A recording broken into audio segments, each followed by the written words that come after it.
Okay, so before I start the video, I just want to say something really hilarious that happened. So, basically, you know how in the Manga Sensei video I mentioned that I was fingered at the supermarket? That came out wrong. And basically, well, here's the thing. Apparently, it's because I was going to that supermarket on a Saturday. Normally, I'd go to the supermarket on Sundays because reasons. That's like the day I decide, you know what, I'm thanking the Lord for the food that He's putting at the supermarket that I can buy. You know, making sure, thank you for providing fresh oranges. Because I really like my oranges. I was raised in Orange County, that's why. And, well, let's just say, it leads to I had something to show. Okay, it was right here. So basically, she pointed out, she says, I'm still here. Why am I still here? And once again, the Texas Rangers come to my house. And this time they said that they want to check my desktop to make sure I didn't have anything that is potentially incriminating or see if I can have any context. Even though I've told them before that they have come to my house before and that they found nothing incriminating. In fact, I wasn't even the guy. Turns out the guy is like somewhere else. Okay, so they went ahead and checked. I don't even know the person. I don't stalk or anything. So that's what they wanted to figure out. And of course, they found some things that maybe I didn't want them to see. You know what kind of things we're talking about. And basically, they had an MIT guy look at it. And after they were done, guess what the guy gave me? He gave me one of these! A freaking flyer for a con that doesn't happen until after Valentine's Day of next year. I don't know why. Okay, just in case you guys are going to be curious. By the way, I like the art here. But on our heads, it's weird. You know, that they keep sending the goddamn Texas Rangers here, you know, they understand that I'm completely innocent. They still check my stuff, and they just give me, you know, invitations to cons or flyers to cons. Specifically, this is an adult con, you know, but I'm like, okay, so this is the area I live in. I get accused for something. They prove that I'm innocent, and somehow I get given invitations to conventions that are happening in cheap hotels, and I'm just like, what else can I do? So yeah, let's actually talk about how not to summon a demon lord, which is the name of the show.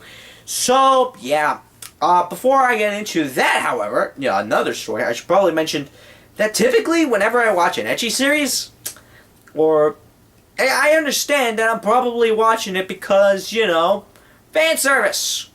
And you know what? I'm an adult male. You know, this is to be expected. However, there are moments when I do stop, like maybe 2 or 3 episodes in, when I realize it's just gonna be empty fan service or empty ecchi. You know, it's like this thing is still working, you know, while this thing is going up. You know, it's like I kinda wish to be entertained in more areas than one, you know? And this show, like, just to give us an example. Anyone ever heard of Momoko Kyun's Sword? I think I stopped watching that after the 2nd episode because it wasn't really going anywhere. It's like, for those of you who don't know, it's basically the story of Momotaro, but, you know, with a girl instead of a guy. And I'm just like, okay, this isn't really going to go anywhere, or at least I don't feel like it's going anywhere. I'm stopping right here. You know, even though the art maybe is kind of decent, and maybe if I was dumber, I'd probably be into it. But unfortunately, no, I have a brain. It's still functional.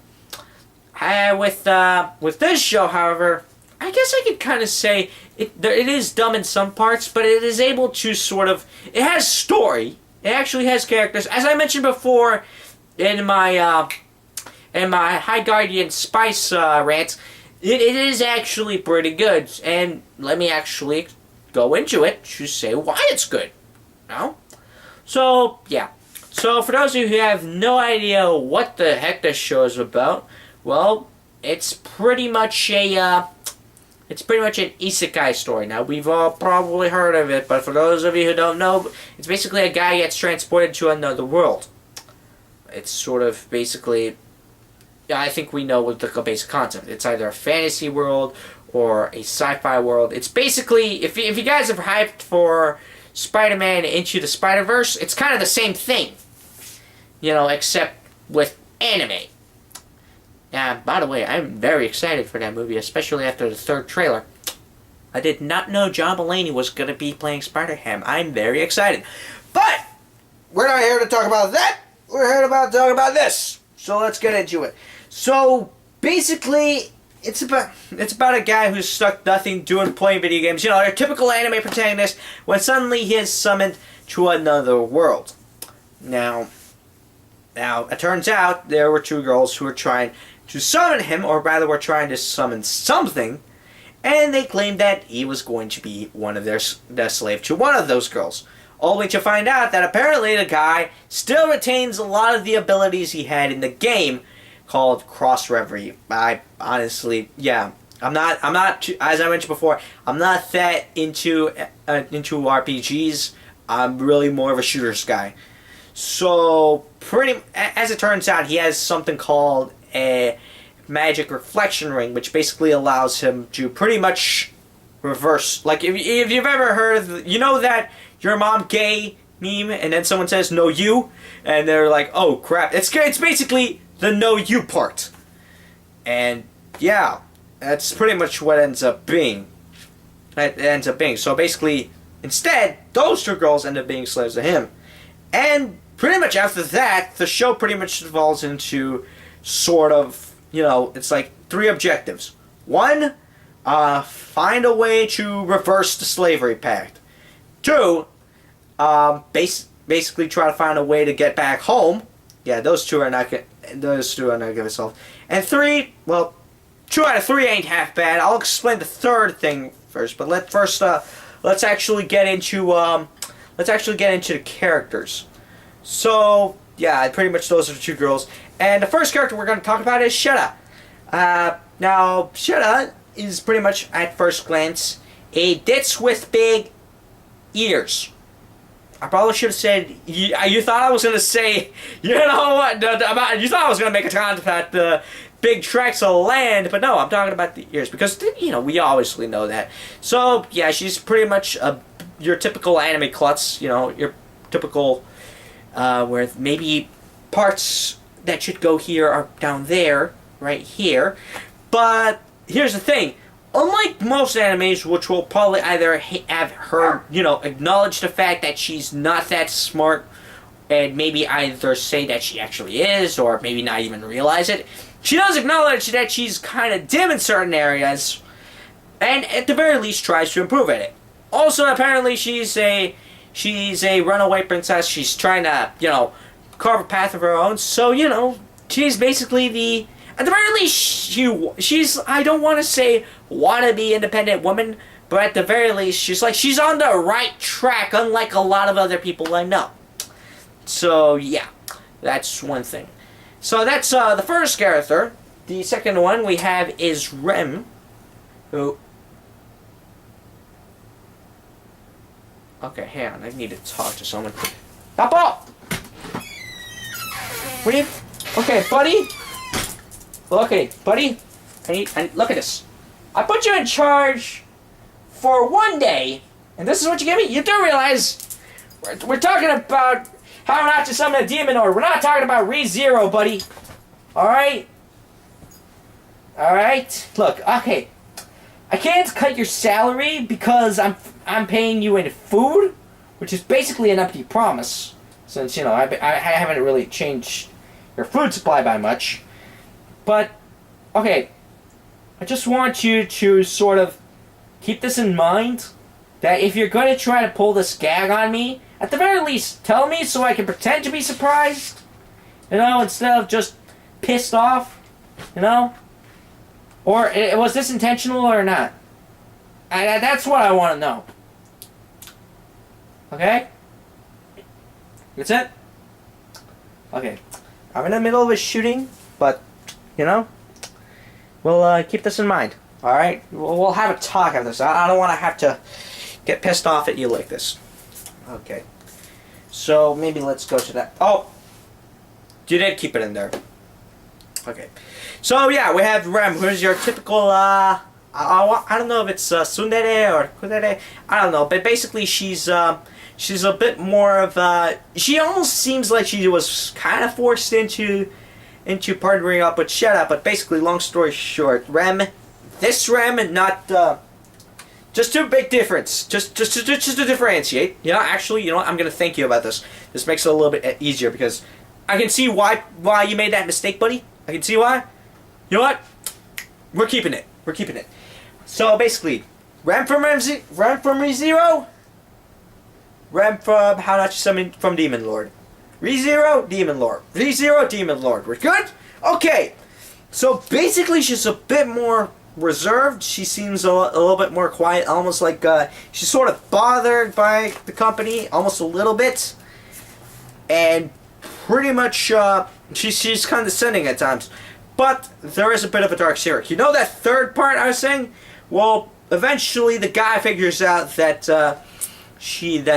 Rem was sort of harboring the soul of the next Demon Lord, and that basically it's gonna be passed on to her, and pretty much and there's only one of two solutions: either she dies, which is she's too scared to do, or she just passes it on to her next child. You know, assuming she does it naturally. However, she then talks with the guy, tells her about it, and then he realizes, and this is like the first time she's told anyone, and they decide, you know what, we're gonna secretly try to figure out how to separate you from the soul of the Demon Lord. I don't know how to say that. I don't know how to say the Demon Lord's name. I'm honestly not gonna even try to say it. But yeah, long story short, they're gonna try to, you know, solve her problem. Right there. And finally, time to give shine the spotlight on the main protagonist. Now, but I forgot his Japanese name, but he goes by Diablo. Which, by the way, I gotta go ahead and say this: most original name for a Demon Lord ever. Like, I had to look that up. Like, I actually had to Google search a whole bunch of languages, which turns out is Spanish. And it is a very rare name. Like, you guys made me struggle. I'll give you guys props on that origin story. Now, in his former world, he was basically your typical hikikomori NEET. You know, he was just playing video games to pass the time. I don't know if his parents were paying or anything, but yeah, he's pretty much played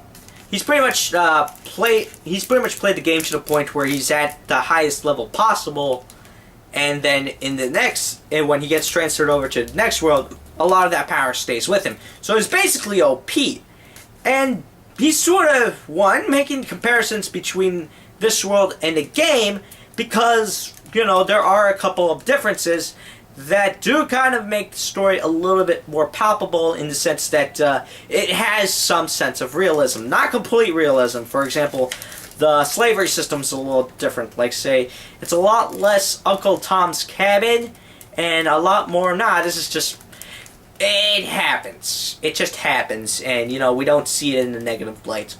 Which, I know for some people will rub them the wrong way, but then again, I've seen black people pick up, what was that other story? Damn it, my brain just fizzles that sometimes. Oh yeah, Ancient Mage's Bride.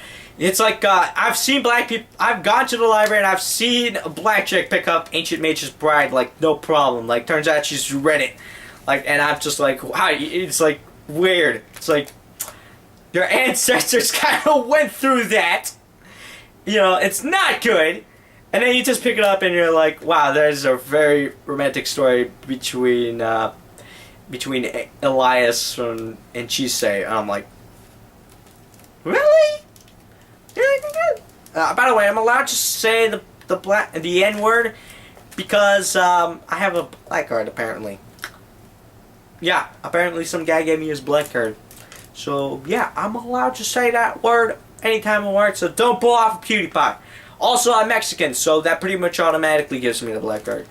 So, yeah, most of the story is just basically the chemistry between these characters. And also, yeah, I should probably mention, there's a lot of messed up scenes throughout the anime.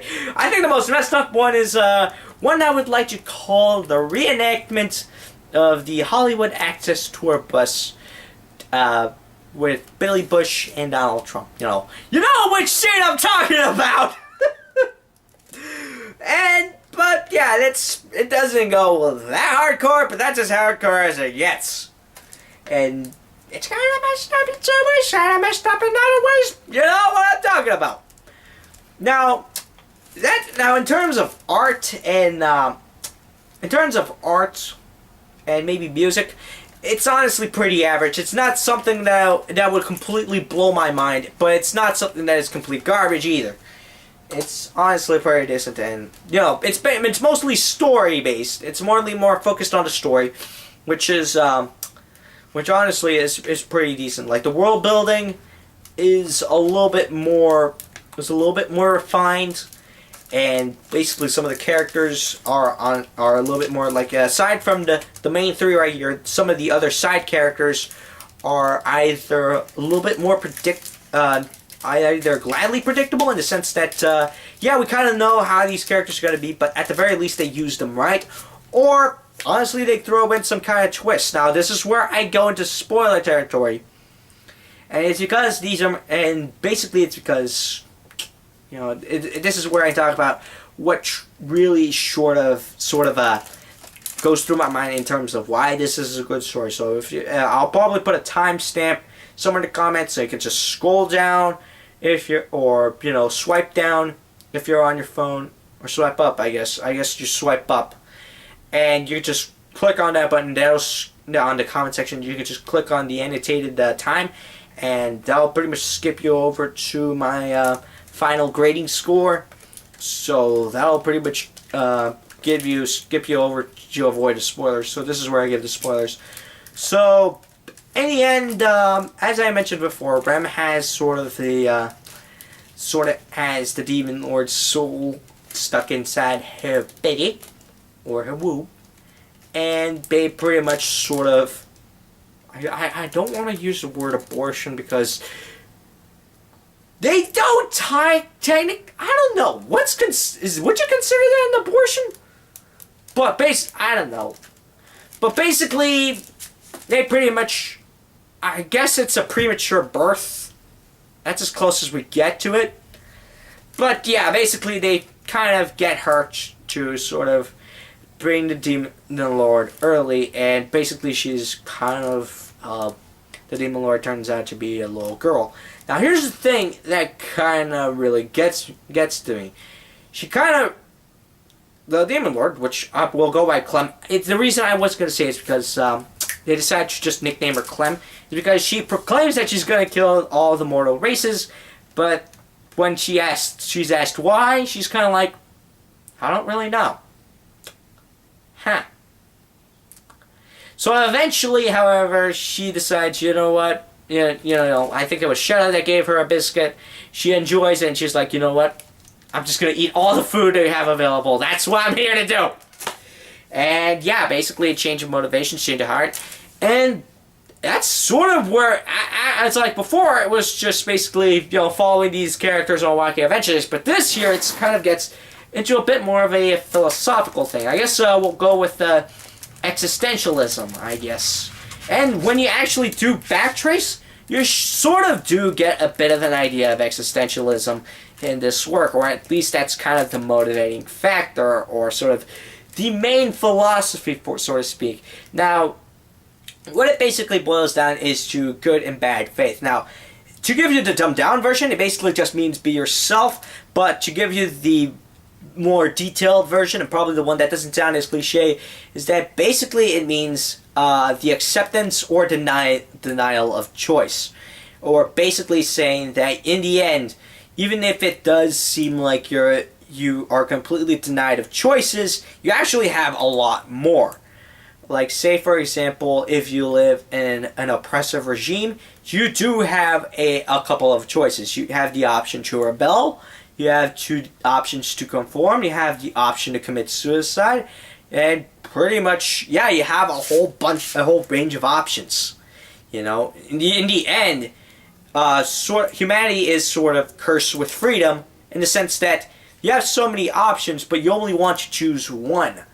Or rather, you prefer to sort of, they're sort of allowing the fact that you do have freedom, that's sort of living in good faith, or sort of, and then denying the fact that you have freedom is sort of living in bad faith. So, in a way, it's kind of, in a way, you kind of do, it kind of goes branch into it. I think Shetta is probably the sort of definition of living in good faith. She's basically supposed to be this princess that was eventually going to create the new lineage, and she's eventually supposed to have these responsibilities, but instead she chooses to be an adventurer. Which, honestly, yeah, because it's kind of a good example. It may not be what she's best at, but she chooses that path, and thus is willing to cope with all the baggage that comes with that. Ram sort of thinks that maybe, living in the good faith is probably challenging, but I guess sort of she's drawn to Shetta in the same sense that she is able to show her in a way to how to live with good faith. Why? Because even though she doesn't like being around her, she still decides to be with her. That is sort of her choice. It is the same way. Not only that, but she's also been told by the local church to not venture out, not to become an adventurer, because her life is so precious, or that she could just be captured by some of the quote-unquote fallen, which is basically followers of the demon lord. And she decides to take that risk anyway. It is her choice. Much in the same way it is for Diablo to sort of decide whether to go along with the story, or decide not to have friends, or decide to not be genuine. And then in the end, he's sort of an example of going from living in bad faith to living in good faith, where he has to sort of put up an act, a demon lord act, in order to sort of go through life, or in his life in this new world. He sort of has to put up a false act in order to get over his social anxiety. Eventually, however, he still does pick up the act, but he lets a little bit of his genuine self leak out. Now, of course, there are examples of living in good faith that sort of end up. Actually, no, I think you're living it when you actually think about it. Let's just say, long story short, if you look up existentialism and Jean-Paul Sartre, you'll probably understand this anime a little bit more. And not only that, but I think you'll understand a little bit more of Catcher in the Rye, because for some reason, this and No Game No Life makes me think of Catcher in the Rye for some reason. Hang on, I got the book. Yeah, for some reason it makes me think of Catcher in the Rye. A freaking ecchi anime made me think of Catcher in the Rye by J.D. Salinger. Weird, right? Okay, so now that we're done with the spoiler parts, let's actually get into it. I'd give it a 3.7. Basically what that means is that I wouldn't recommend this to everyone, but if you do get the opportunity to watch it, I say you do, because it is totally worth it. It is a little bit more than an ecchi anime, I can say that for sure. And you know what? It wouldn't surprise me if women started watching this show too. Because I have seen girls cosplay as this. So, and remember, it kind of does require for them to consent to, the idea of dressing up as one of these girls in order for cosplay to work. So, yeah. I say this is a pretty decent-ass show. The fan service will probably get in the way for some people. But honestly, I do recommend that you watch this. So that's pretty much all I got. If you guys got any anime that you want to recommend me, I certainly am open. Do you guys want me to do older anime, or do you guys want me to continue watching the anime of this season? Because this is pretty much what I watched this season. I kind of don't really have a lot of time on my hands as I used to, but I'll keep trying. So, that's pretty much all I got. My dog is helping me out with the production, so, say give Nappy thanks for the production. He put together all these slides, and that's pretty much all I got. I'll see you guys soon, and until then, this is me saying, thank you for being smart. Sayonara.